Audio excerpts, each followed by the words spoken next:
Hello and good morning, good afternoon, and good evening, wherever you are. Happy Eastern Bank Holiday or whatnot. What does it call? What do you call it in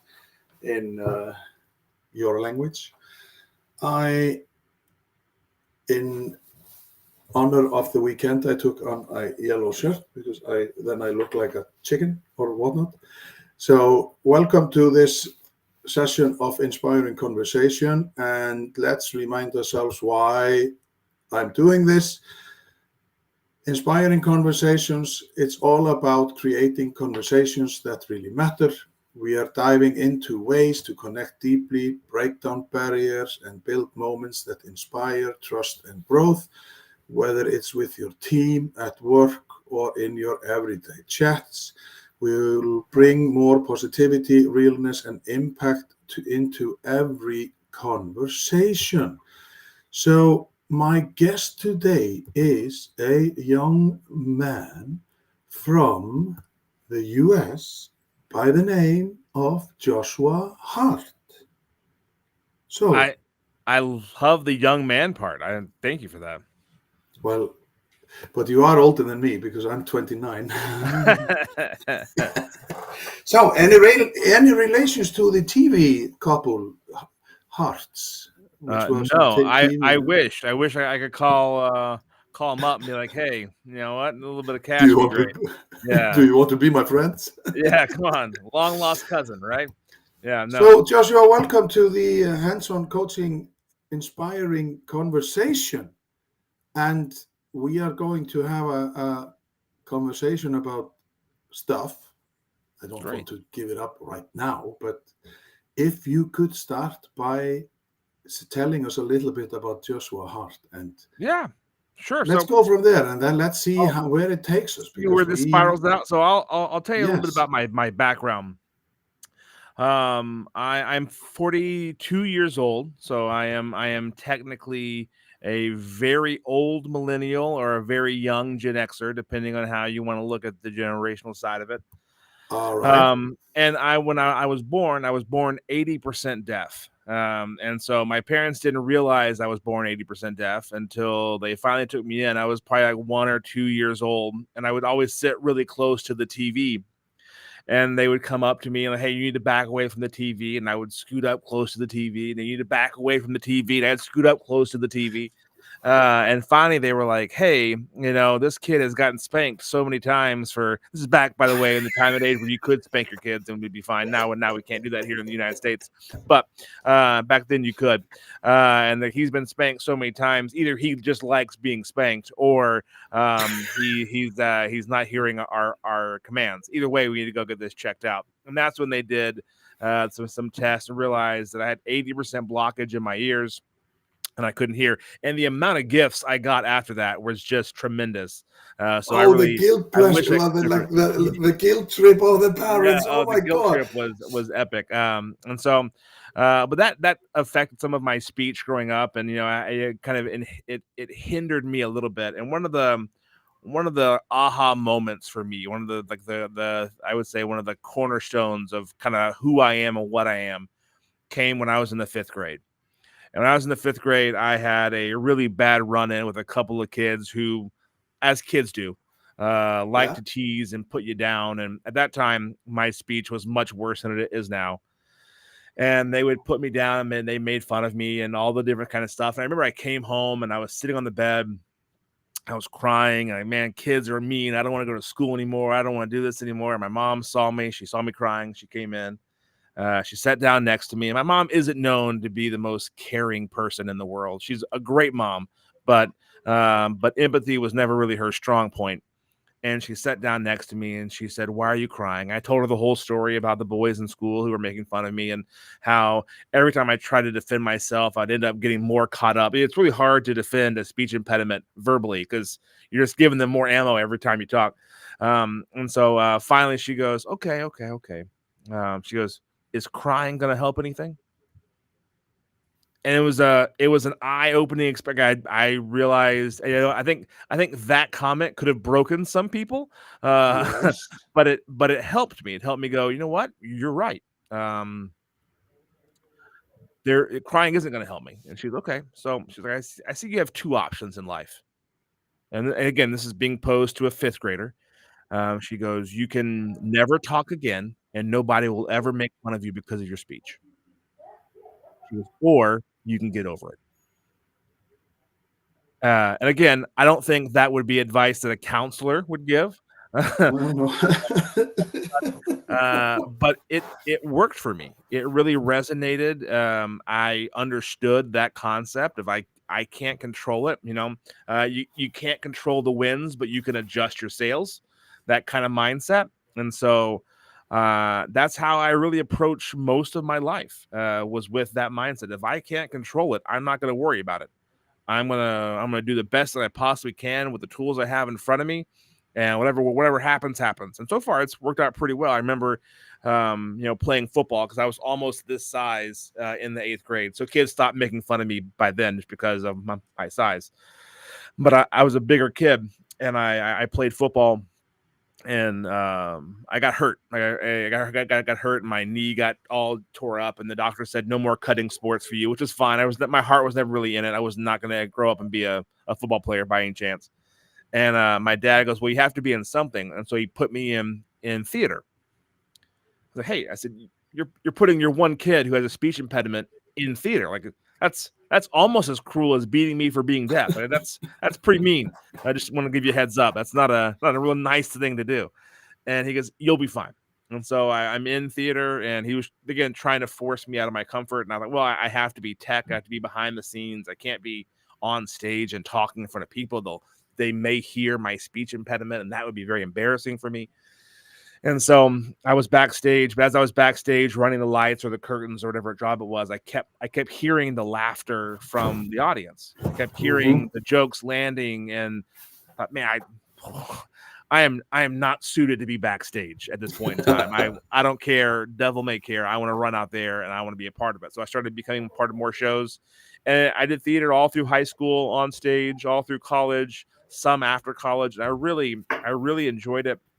And what's ironic is I never stuttered on stage. If I memorized what I was going to say, I was fine. And so it was always kind of a cool experience, and that got me into the speaking and like the stuff that I do now. Is just that mindset of getting into it and being like, hey, I can't control what other people are going to say or other people are going to do. You can't control that.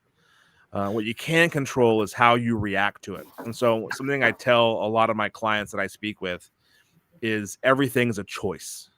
They hate it. They hate it when I say it. I say, but everything is a choice.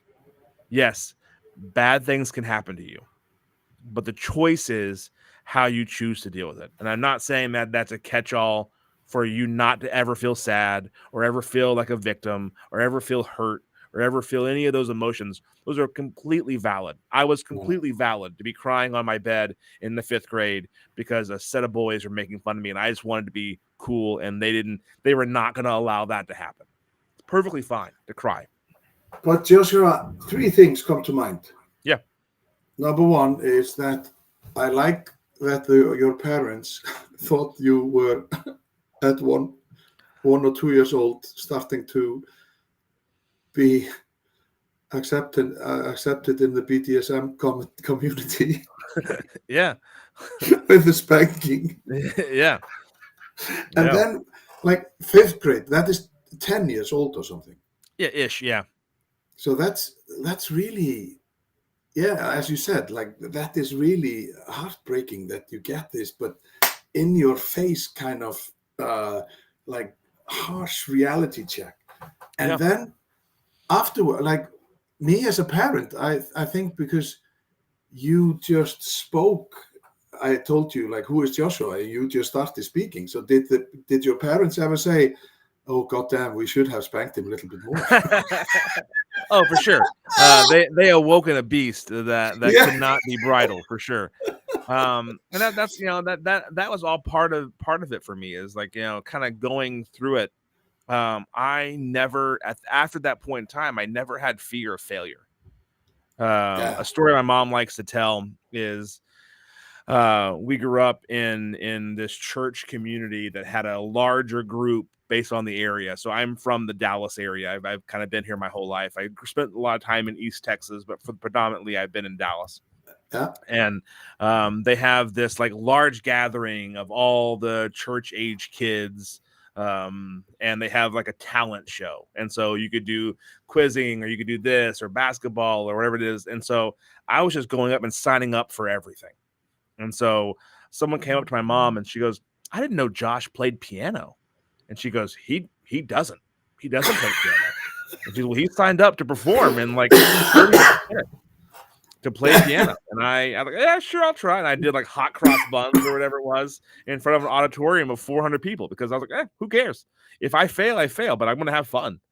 And so it was that mindset of just throwing myself into things and going, I'll figure it out as I go along, or I won't. Either way, it's fine.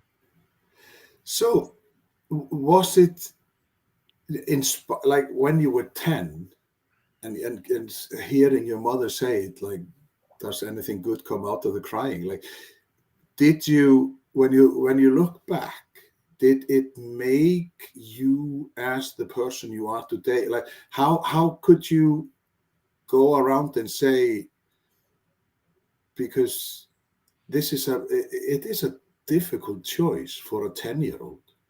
Of course, I'm not saying that you would go around and cry every time something happened, because then you would attract the bullying even more. Yeah. So how did it, like, okay, then you became 11, and then you became 12, and then you became 13. Yeah. Like, did you always go back to the moment where your mom said? I go back to that right now. I'm 42. I go back to like, hey, in this moment. And again, I'm not saying, and I don't think she meant like feeling bad is okay. Feeling sad is okay. Crying is okay. But in your instance right now, with the problem that you're facing, is feeling sorry for yourself going to solve it? Yeah. And the answer for me was no. Feeling sorry for myself in that moment wasn't going to solve anything. So yeah, I got speech classes and I was in those things, but I could focus more because my mom and dad would be like, "Hey, there's things you can do that the doctor's recommending that you do that you don't do because it takes up time and it's not as fun as playing outside. So if you cared that much, here are the things that you can do to improve on that." So like action items.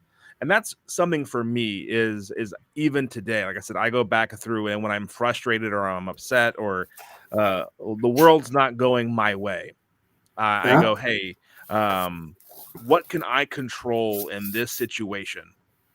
What can I impact right now to make this better? And once I find that, that's what I focus on more or less than just lying down and going, well, nothing's going to go my way. The world hates me. God's against me. I'll never, if I had a better this, or if I had a better that, or if I drove a nicer car, or whatever, the litany of reasons, if I had rich parents, then I would be, all the things that you could put in place to fill in that gap, taking ownership and saying, it's on me to do better. It's not on those boys to stop making fun of kids. Boys will do that no matter what. It's on me to deal with that better.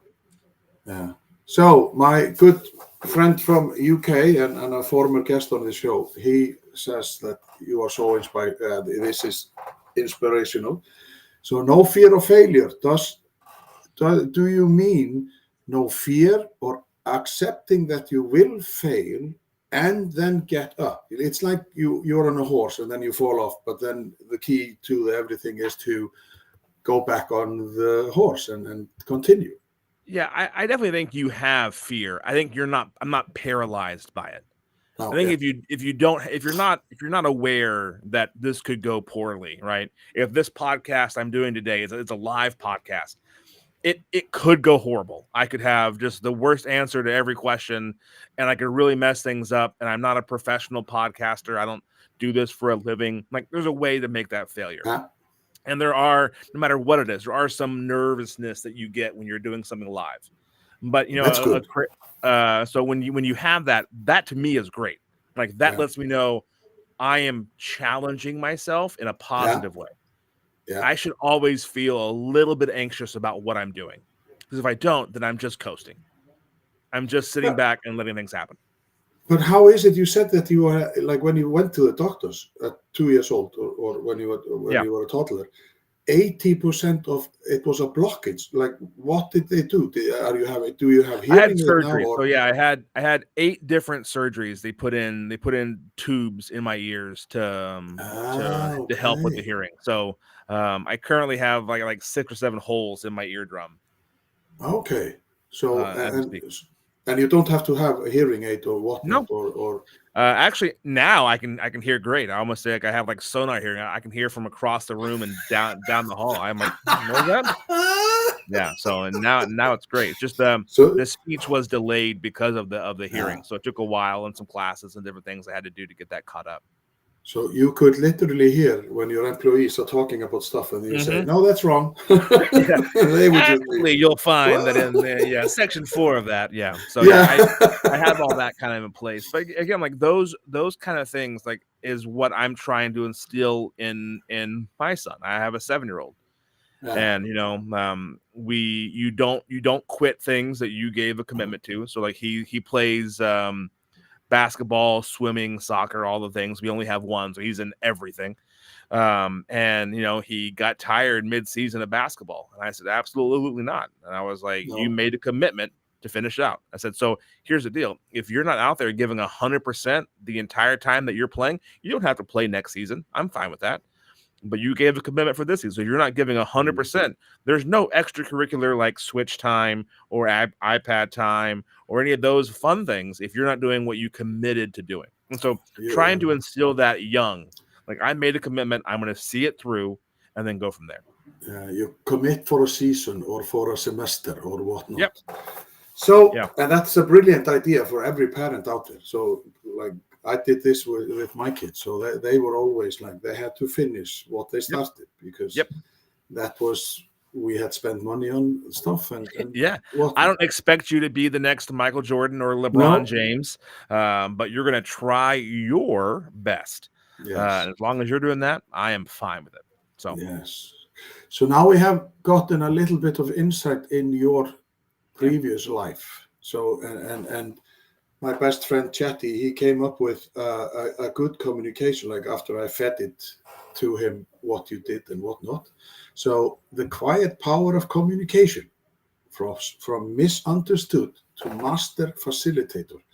So this goes beyond, like, this probably goes where we are talking about you not hearing and then you just go for it, like you yeah. just charges in.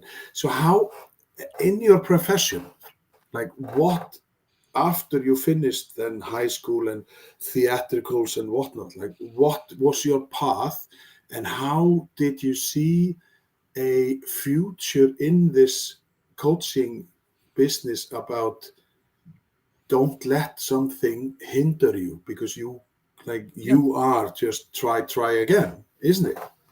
So for me, I would say a big part of this was I kept trying different things until something stuck, right? So Yeah. when I was going in undergrad, I was studying to be a pastor because my dad was a pastor, my grandfather was a pastor, so clearly I have to be a pastor. Yeah. That's the way it goes. It's not my fault. It's genetic. It's written in the stars. Yeah, yeah. And so I found a nice small theology school to go to, and I went there as a private school. It turned out to be a great decision for me. I didn't end up being a pastor full time, but I got ordained. I found a small church to help out with. I was a full-time pastor during the summer for this, which is, again, just want to point out, having an 18 or a 19-year-old being a full-time pastor of a small church in Drumright, Oklahoma, as a youth pastor for a small church is insane. No one should ever allow an 18 or a 19-year-old be full-time staff of any of those things. But part of my openness to like just jump in and try things allowed me to, I think, to grow really fast and to learn really fast that, hey, this isn't really the path for me. My first job at Drumright, Oklahoma was firing the old youth pastor. So again, I'm 18, 19, Uh-huh. and that was my first task was to come in and be like, hey, to this very sweet, like 80-something-year-old woman who was just volunteering and doing her best. Like, hey, so we're not going to use you anymore. They've hired me for the summer for the next 3 months, and I'm going to be taking over, and your services are no longer needed. And she was obviously hurt that this young punk is coming to talk to, rightfully so. And so, but again, like those kind of things, not being afraid to be like, or not even having the common sense to go, I shouldn't do that. That shouldn't be my role. Were, yeah, sure, no problem. I'll go and knock on the door. And then I had a falling out with the head of the theology department because I'm at that point in time 20 years old and know everything. And we butted heads, and I left and joined the communications department, saying, hey, I won't be in full-time ministry, but I think that what I really love is the church conflict side of it. I was really starting to find my path toward like helping out during conflict. And so I wanted to go into family counseling. I wanted to be a marriage counselor.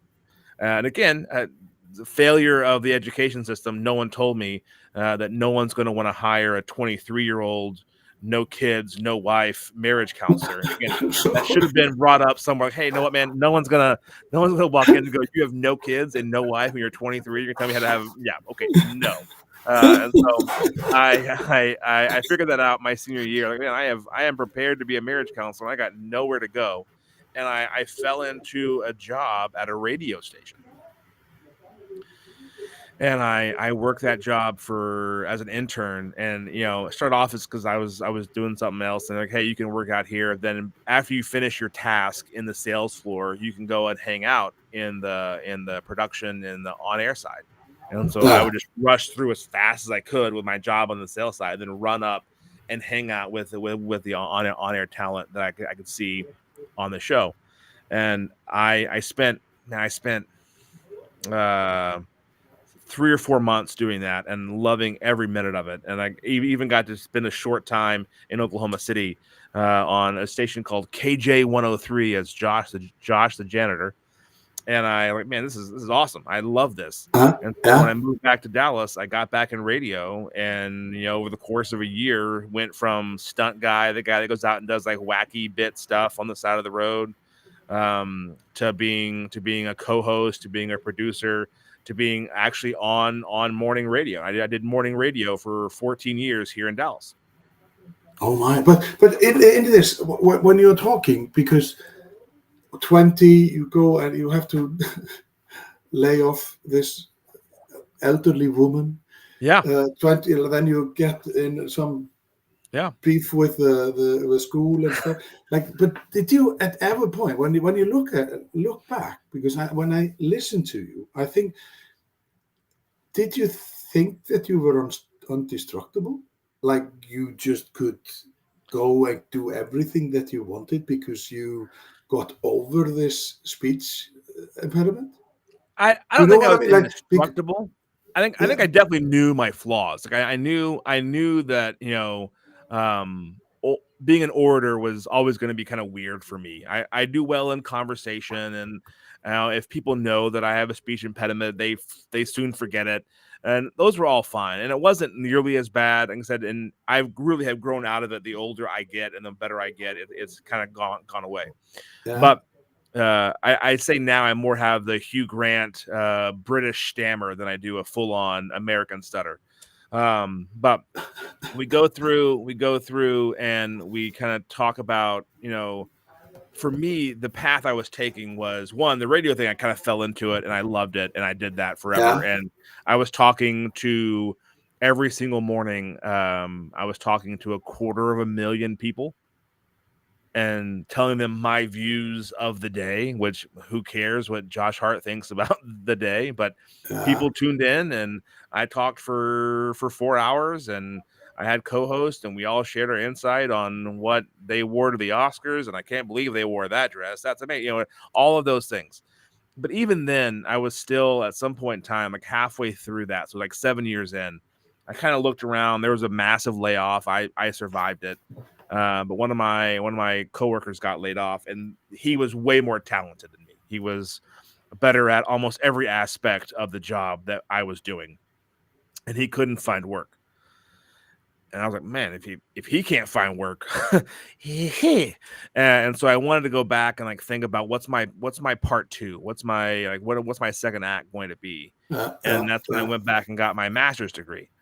And I got my master's degree because I saw a giant battle break out inside the radio station between management and on-air talent, and I was kind of staying out of it. But it led to, we call it the bullpen, but like the main area.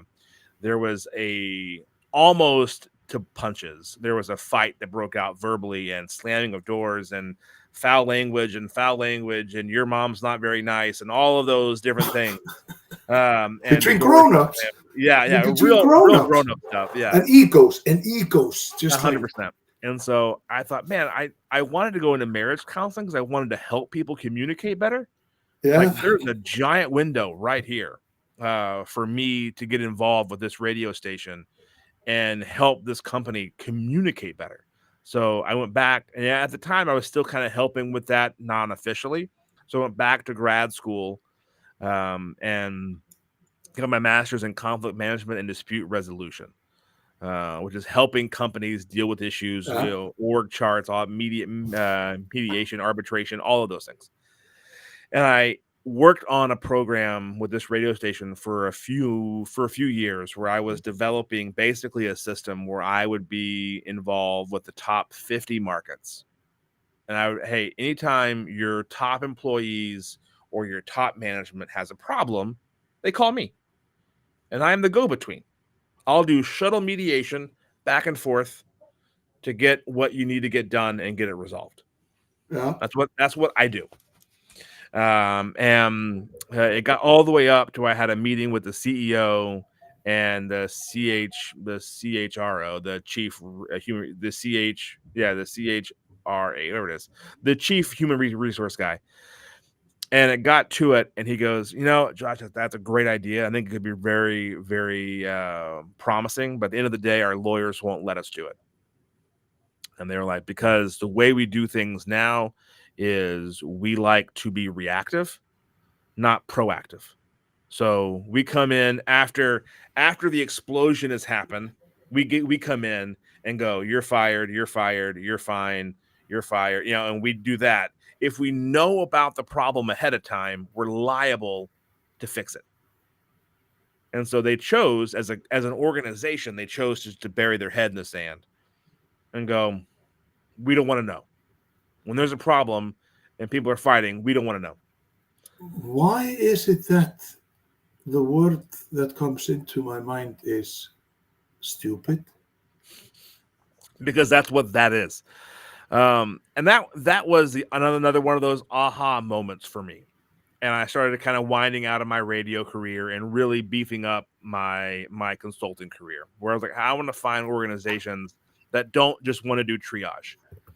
They want to be proactive. They want to help people in that moment in time of I'm struggling and I can't seem to figure out what's making you tick. I can't figure out why this employee or this department or this whatever it is, this branch isn't performing the way they should be performing. They're not organized the way they should be organized. And a lot of times it's not because you're doing anything wrong. You're just too close to the problem. You're seeing things from this far away and you can't get a full picture of what's actually happening. And so me coming in and then hearing everyone's side of the story and going, I know exactly what's happening. I've seen this 45 times. The problem is that every time someone talks to you, you take it as if it's a personal slight. And it's not a personal slight. They're just talking to you because they need to get it done. And they have 45 things to get done and only time to do 30 of them. And they're trying to rush through it and not take the time to be like, man, you know what, John, I really appreciate the hard work that you put into that PowerPoint. We're not going to use it. Here's why we're not, they're not putting in that time and say, yeah, we're not going to use that PowerPoint. And that's how the brush off of that conversation leads to John feeling like no one cares about what I do. And that's not true, but that's how he feels. And then when I start talking about feelings, everyone goes, huh, feelings. Yeah. So, or happiness or whatnot. But is that then how is that 10 years ago, or like can you put it in a time context, because you were 23 and nobody wanted to So hire you yeah, as a marriage counsel? I was probably so I graduated in 2015. So So that's 10 years that's ago. 10 years ago. Yeah. I'd been doing this but I was doing this well before I graduated. Waited. So even before I left, I was a go-between at the radio station with that particular branch. Like they used me all the time. And then I But wanted to when actually did like, hey, you, yeah, sorry. When did you then start with Joshua Hart Consulting? Joshua The Hart Consulting. Well, business? that's relatively new because my other company I was called Red Panda because the tagline was not all problems are black and white because pandas are normally black and white. And my wife goes, hey, that's a really cool kind of niche thing. And you could have like a red panda be your logo. And then a movie came out by Disney Yes. and totally squashed my SEO. And so then I did Josh Hart Consulting, and then a basketball guy came out named Josh Hart. So the world's against me trying to rank on Google, but that's fine. You know, that's fine. I'm just gonna buckle down and get done with it. But that's really I've been doing the website has been up for over 15 years. So as far as like how I've been doing that, I mean 15. So yeah, I was 23. I started that probably 42 now. So late 20s, early 30s. But going back to like when I wanted to be a marriage counselor, I wanted to help people. I wanted to like, hey, I know you're having a hard time going through this. And it's not because you don't love your wife, or at least, you know, it wasn't in the beginning. It was because you couldn't communicate your insecurities well. The things that you're insecure about that you don't tell anybody, you're not telling your wife or your husband, whatever it is. And if you're not telling that person, then man, she doesn't understand why you're behaving the way you're behaving. And that's where you start to have a crack. And over time, that crack can build and build and build and build. And then you got a divide that you can't put back together. I'll tell people, both couples and I don't do marriage counseling. If you're looking for that, don't call me. But when I'm talking to people, I'm like, if you're not fighting, it's only because someone gave up. Yeah. Like in any relationship, whether it's work, whether it's home, whether it's the church, whether it's office, it's impossible to have two independent people who are able to express themselves freely coexist for a length of time without there being some sort of disagreement. Yeah. So if you've ever uttered the phrase, my wife and I haven't fought in 10 years, that's a giant red flag to me. Yeah. If man, my manager and I don't fight, that's a giant red flag to me. I've been a sit-in for a lot of organizations. I fight with people all the time. It's great. That's how good decisions come out. Iron sharpens iron. We should be putting things together and getting things done, and moving forward that way, just in a safe environment. Yeah. But because, well, me and my wife, we have been together for 39 years, and from the get-go, if one of us did not kiss the other one goodnight, then we just knew there was something wrong, and the rule was then, okay, let's get it on with it. And if it meant that we had to be awake to 3 or 4 o'clock in the morning. Yeah. But then what happened? We let the air out, and then when we woke up the next day, then we were just like, hey, it's a new day. So that is like, you have to, you can't go through life without fight, like being in a difficult conversation and stuff. Yeah. But when you mentioned the like the proactive versus reactive and all of that, and time, how and why, in your experience, why is it that companies, they don't invest in, like for me, looking outwards and in, the thing is with companies, they want it like this. Yeah. And then you fail, and then starts a spiral, like, oh, I'm a shitty employer, I'm this and I'm that and whatnot. And as you say, and then I can't believe that they just, if we have to do this, then we are liable for us, like they can sue us. Like, what? Yeah. And So the people that I've met with that have been hesitant to hire me have all, I think what it comes down to for them is it's a line item, right? So they look at spreadsheets all day long, expenditures, what goes in, what comes out. And for the most part, I think 30 years ago this was 100% true, and now it's probably like 40 or 50% true, is that employers are still seen as a line item. Like Yeah. this is an expenditure, not a profit maker. So you have your salespeople, which you'll keep happy at any cost, which is also a problem. But like the admin side, like I was with an organization that was like, man, we have one department. We've gone through 4 or 5 just mass firings, mass rehirings, mass retrainings. That department fails every single time. I can't figure it out. Fails every single time. Well, that's weird. Let me jump into it. And so they Yeah. hired me to come in on like a 2-day rate, and I came in and I was looking at it, and I did interviews with everyone in different departments, and hey, how's this working? How's your interaction? Where's your org chart? So it turns out when I met with that group, they've been trained by 4 different people. They thought they had 4 different bosses. One person in that group thought they were the boss. Like there was no Yeah. level of this is where things go when I'm done. This is like but they didn't generate cash, so no one cared about them.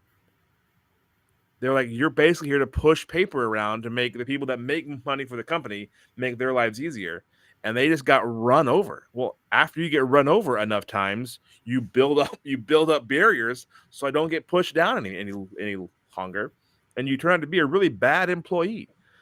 And so sitting down with all of them and going through like here are and then so what I normally do in that situation, and I call them stay interviews. Yeah. um I call them stay interviews, and stay interviews are I'm going to sit there and I'm going to talk to you, and I'm going to find give me your top 10% talent, your top 10. I don't want to talk to the bottom performers. I want your top 10 talent, and I'm talking to them about the problems that exist in communication and things that are going. Because the problem for me that I've seen is if I come to the management with bad news, it's always like, well, I had bad news because of you. You talked to John, and John's not a great employee. That's why he gave you bad news. If I come to you with bad news and go, this comes from your top 10%, your top people all came together, and this is the consensus of the problems that they're seeing, things get changed. And then Yeah. once things get changed, I can come in and I can help out that department that had no idea who they answered to. And all I had to do for them was get with the CEO and do a clear org chart. Here's who you take orders from. Here's what you're responsible for. Here's who you send those projects to. X, Y, and Z. And once we did that, miraculously, that department was fine and thriving. Yeah, But because everybody knew their role, and that is everyone did their like, role. and people are communicating in that sense. But how is it? Why is it that money, like, okay, we know that a good employee, happy employee, Yeah. like if you boost up an employee, he will make more revenue because he's happy and he Yeah. is glad to come to Yep. the workplace. Why is it then all of a sudden that if you want to have a profit and the sheet says, yes, we will go up by 5% the next year, and then in the middle of next year we are looking for, like, okay, we will only be at 2.5, Yeah. we have to lay off. Like, why is it that like, I know that money matters and profit is okay, but Yeah. when is enough profit enough? Do you know what I mean? Like, it's just like, when Yeah. is enough enough? So in America, that'd be a harder conversation to have with a CEO because enough is never Yes. enough. Oh, Yeah. yes. So the way that I always take it, and I don't ever try to argue with them about money or finances. Well, yeah. I Because to me, I lose that fight. Right? When I'm talking to a CEO or a CFO or even the COO, I go, what you need is a cleaner process. Like Yeah. you understand a car that's been well maintained and is upkeep. You have a beautiful car out in the parking lot. If you did nothing to that car, did nothing, you put gas in it occasionally, but nothing else, that car would break down. If you're not doing oil changes, checking the tires, making sure the brakes are good, making sure the pipe is getting it rotate, all the things that you have to do for basic maintenance, it extends the livelihood of your vehicle. And that's kind of how I break it down for them. Like what I'm coming through and I'm flushing the pipes. I'm making sure the brakes are good. I'm putting in a little fuel injector. I'm changing your oil. I'm fixing the back brake light. I'm doing the things that need to happen to keep your car on the road cleanly and efficiently as long as possible. And at the end of the day, that saves you money. And that's something that they tend to go, okay, that makes more sense to me. If I came to them and go, hey, every once in a while, you need to make sure that every employee gets a nice hug, because that's how they view it. It's like, I gotta like baby these people. They're all adults. No one babied me when I was coming up. I shouldn't have to baby them. What I say goes. They're gonna have to tough it out and figure all of that. Yeah, all of that stuff. And I've heard it all. I'm like, you're absolutely right. These people are way too soft. I agree with you. I was like, but I was like, they are your vehicle. And I was like, and we all know the cost of getting a new vehicle is high. Yeah. It's much better to keep the vehicle you have in good running shape and sprint. Every once in a while, you may need to get a new vehicle. I get that. But if we can get this vehicle another 3 years, that's aces. Yeah. And so that's the analogy that I try to play. If I tried to argue with them about, hey, it's only money, I would never get any business ever. Yeah. So Rapasi again, he is asking, like, he's saying, your experience in creating communications bridges is very cool. Is this down to your charisma or a technique? So what is your take on that? I would say it's much more my charisma, not to pat myself on the back. I think I had these thought concepts. I loved my master's program, and I'm a voracious reader. Anything having to do with company culture or leadership or autobiographies, I consume as much as I possibly can. Because I learn from everyone else who's made their mistakes, so I try not to repeat those same ones. So I would say the technique made me capable to do it, but I am unlike any other person I've ever met in my field. My field is usually people who are tree huggers and Birkenstock, and like I'm here to like love the world, and I'm here to be like, hey, you can make money. That's fine. Like make money is great. Make money. But there's a better way to do it. There's a better way to make money and not be an a-hole in the process. Yeah. So if we can do that, why not do that? Let's just go ahead and do that then. And so I've met no one else who kind of has that approach, which is kind of why I've carved out my lane, and I work really well with CEOs and CFOs. And usually the people that I know in my field, they're all really nice people. But they are more into like, well, we had a moment of silence for quiet meditation, and then I got no time for that. I want to get in, I want to hear your problem, I want to talk to you about it. Yeah, and then that's my approach, and it's much more hands-on and much more in your face. And I'm not for everyone in that regard, but I would say my technique and the way that I do things is 100% based off of just who I am, and then my education and the books and my experience have given me the techniques to be, I think, fairly good at what I do. It's funny that you say that, because back in the days, like, I don't understand. We sent them all to a mindfulness course. Yeah. And people came back and like, it was the same shit, but different day. Like, it's just like, yeah. So yeah, sorry. Go ahead. No, go ahead. No. I would like. I hear the same thing. Like I bought them a ping pong table. There's free sodas in the fridge. I mean, what do they want from me? And I was like, they want to be treated like a human being. Yes. Like I know people that you could not have any ping pong or any basketball or foosball. There could be 0 sodas in the fridge, but because I sit down and I go, hey, how can I help you right now? I'm seeing you're a little bit stressed out. and I want to know if there's anything that I can do to be better. And I'm willing, and I often start my conversations as I'm willing to say I made a mistake. I could have screwed this up and made your life harder. If I did, please tell me so I can prevent that from happening in the future. And hearing that from someone means way more than any beverage, any round of cool ping pong, or any mindfulness retreat you could ever go to. Or a fruit basket every week.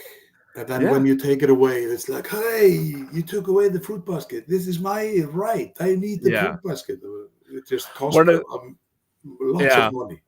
One of the things I had to do one time is come in, and a group had to cut money, and the guy called me. He was like, "Hey, I know you were in like a year and a half ago, but would you mind jumping in for this one meeting? It's not gonna go well." Okay, because it's an all hands meeting. I'm taking away the free coffee. I have to cut free coffee, and they're not they're not going to handle this well because they're going to start paying 50 cents a cup.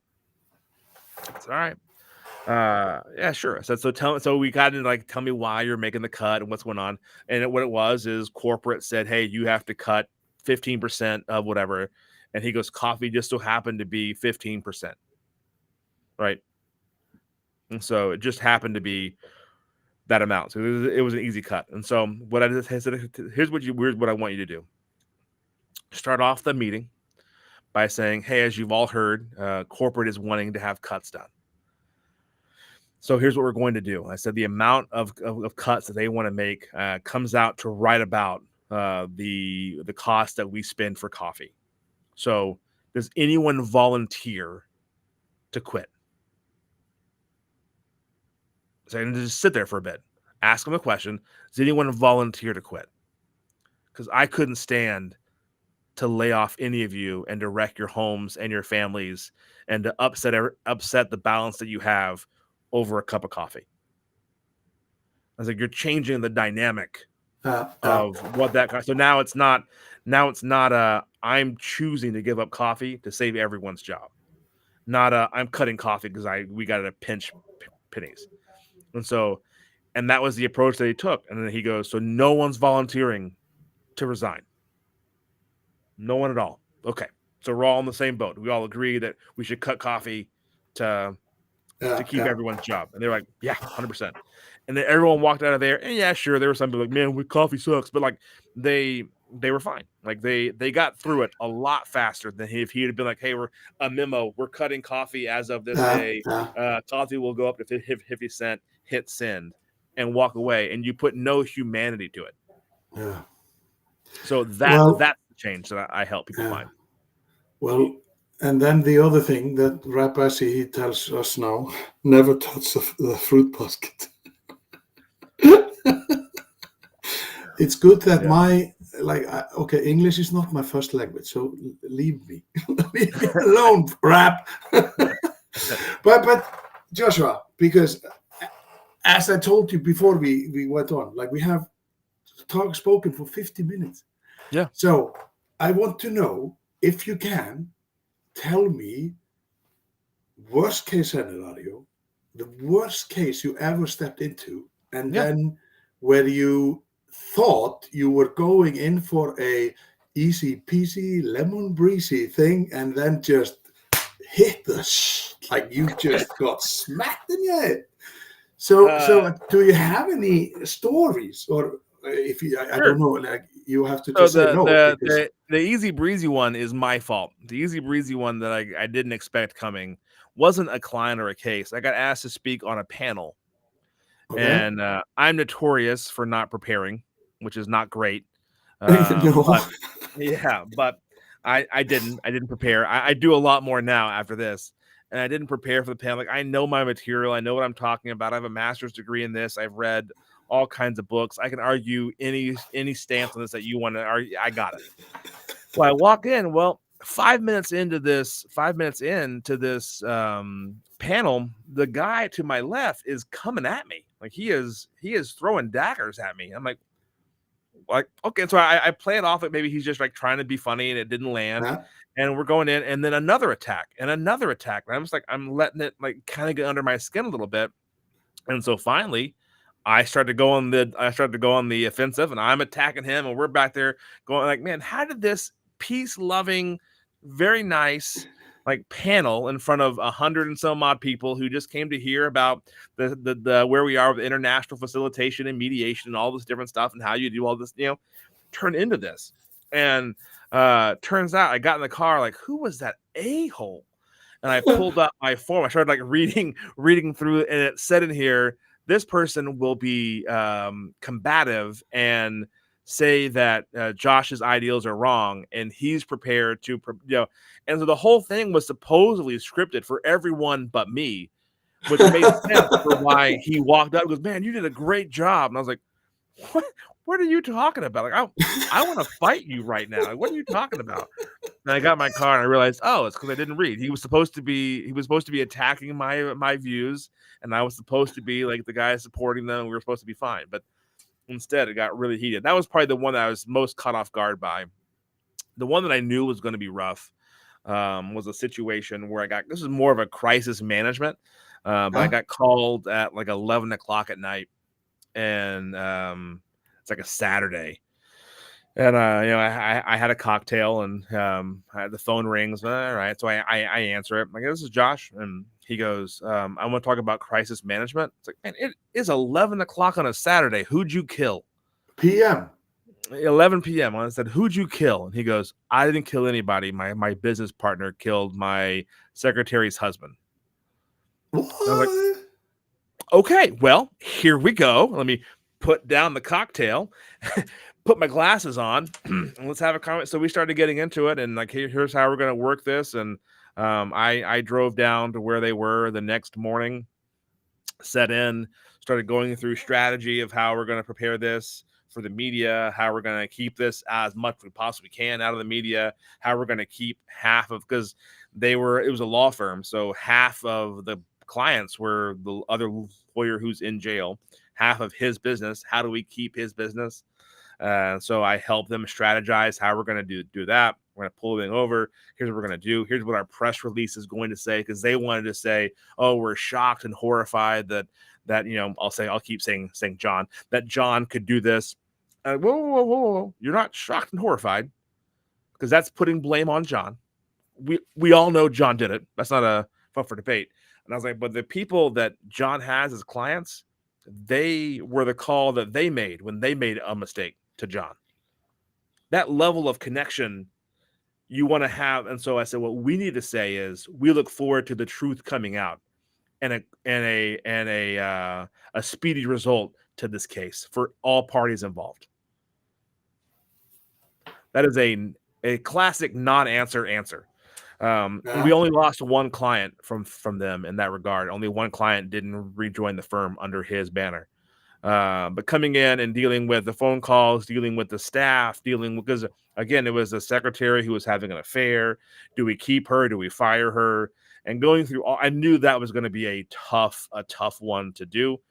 And then, how do you train your staff on crisis communication and doing all those things? So I spent 2 or 3 days working through that. The story was going to get picked up on a big national TV show here, because it met all the criteria: small town, sex, murder, like check. Like, this is it. And I was able to keep it out of the national. It made local news, obviously, but I kept it out of the national news. It sounds like some TV show. Like the scenario was just like, where have I seen this? What? No, it was one of those that you just go, okay, this is happening. Let's buckle up and go for it. And then there's a lot of the ones that I love. Like I love my employee relation clients. They're great, but man, my crisis clients, I love them because they'll do whatever I say. In that moment when you feel like your whole world is on fire and everything is burning down and you're hopeless, anyone who throws you a lifeline, you are just all ears, and whatever they are the best clients in that moment in time. And for the most part, just a free crisis management advice. For the most part, any situation that you're in isn't nearly as bad as you think it is. Yeah. For the most part. I have Yeah. seen some that are just as bad as you think it is, but for the most part, it is your world, it's your social media, it's your reputation, it's your feeling that your world's collapsing, and in the grand scheme of things, no one knows. No one knows, and really no one cares. And so it's part of my job is calming that person down in that time of conflict, calming them down, and then putting a strategic communication package around how we move forward and how we get out of this. So You must be busy as I whatever you say in that sentence. Like yeah people, you must be selling your hour for $1 million. Like you, yeah no I'm fairly busy. Yeah, so I keep myself full. I sit in on a PR firm. And I do a lot of that, and then consulting work. And I keep my phone going pretty much full time. But the thing is, and this sounds like a sales thing, but it's not. I would do it for free. I love what I do. I love helping, like the guy that called me and, hey, I'm doing this, or the CEO that goes, I don't get it. I just don't get it. And maybe that's that like little bit of theology pastor in me, a little bit. Like, man, I just want to help you. I love want to thy help neighbor, you. love Yeah, thy I neighbor, and want to all of help you that. get through this. You're going to have to pay me, but I do want to help you. I do want to help you get through this. And I won't stop until you feel better about the situation that you're in. And that's just flat out. And that's because of the satisfaction that it gives me. The joy that it gives me to help other people is not a sales thing, not a sales pitch. It is a true thing. I love doing it. But as you say, let's start with look at your employees as human beings Yeah. who want to succeed. They have been doing, like they have been taking and they have been working their ass off for like a degree and whatnot. Trust them. Trust that they will bring you results. Yep. Make like relationships a matter of thing. Like it's not, you are not a robot as an employee. Mm. You have to be interested in your employee. Yeah. It's not a weakness to say, oh, I'm sorry that your grandmother died, or whatever situation it is. Yeah. Show some empathy. So I remember one guy I was talking to who was talking about, he goes, I can't afford to have someone just take a day off. I'm like, well, that's a you problem. Yeah. He goes, what do you mean? I was like, you have your pricing structure wrong. And I was like, you should have your and I didn't get my MBA. But you should have your pricing structure at where you're profitable at 60% capacity of work. So if your employee is doing 60% of a full day's job, you're still profitable. So you can flex up if you need to. That's great. But if their mom dies, or their beloved dog passes away, or they don't feel well, or whatever it is, you can show empathy in that moment. And so the things I tell managers, you need to make sure you're pricing right and you're charging right for your services, to make sure you can afford the staff that you want. Because there's a lot of times there's a miscommunication there. But on the back end of that, it is relatively easy to care. Yeah. It's Doesn't cost relatively anything. easy. There's no cost. Yes. Is to listen to you and go, I understand. I and then that's a rule that I have in every organization that I'm working in, whether it's for 3 weeks or 3 months or 3 years. I go, hey, my door is always open. It's not a catchphrase or a thing. It may be shut, but it's always unlocked. You can knock on it and come in. And you can say whatever you want to me. It's a safe zone. I've had people come in and be like, I think you're full of it. I think all the things you're saying aren't going to work. I don't think you have any idea what you're talking about. I think you're a shyster and a snake oil salesman. I'm like, all right, let's get into it. Let's figure out who hurt you in the past and how we got there. But let's figure out like why you feel that way. What am I giving? We start to break it down, and as I break it down, and we start going piece by piece and line by line, we'll spend 30 or 40 minutes talking through all of their concerns and why they feel that way. And it comes down to insecurity that they've seen people come in before, and management doesn't change. I'm like, that's right. I said, but you can't change management. What can you change? Let's go into that. And so I deal mostly with the employees, because changing managers is hard to do. But changing an employee's mindset of how they deal with it is really effective. But believe it or not, Joshua, an hour has passed. And I feel enriched by our conversation. And you I'm have, glad. because I have been looking at happiness at work. And I think that you have checked all the boxes that I believe in. And I like people just look at joshuahartconsulting.com and get in touch with Joshua, because I can sense that he's and I know when I know I listen to my gut. So I believe that Joshua, he is a good guy. Yeah. Oh, thank you. I appreciate your time. And I want to point out that next week, next Inspiring Conversation is with Robert J. Hunt on Thursday 27th, where we will talk about, in quotation marks, nobody cares until you do.